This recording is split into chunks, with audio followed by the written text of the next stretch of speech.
কলকাতার ইকো পার্কে আসাদুজ্জামান খান কামাল। মাটিতে শুয়ে বেলি ড্যান্স নিয়ে কটাক্ষ, মুখ খুললেন তৃপ্তি। দিশা পাটানের প্রেমিকের সঙ্গে গোয়ার পুলে নাতাশা। একক গানে ফিরছেন ব্ল্যাকপিঙ্ক তারকা জেনি। ঢাবিতে আসিফ নজরুলের পদত্যাগের দাবিতে বিক্ষোভ। আমাদের মুখ থেকে যখন শুনবেন সেটাই হবে তারিখ।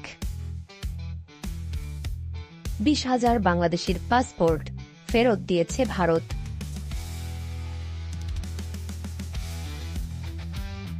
সত্যি হল প্রেমের গুঞ্জন।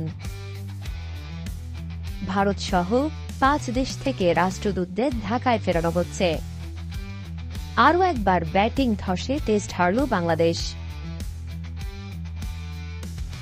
ফিফার চোখে হামজা নতুন বাংলাদেশে আগামীর গর্ব।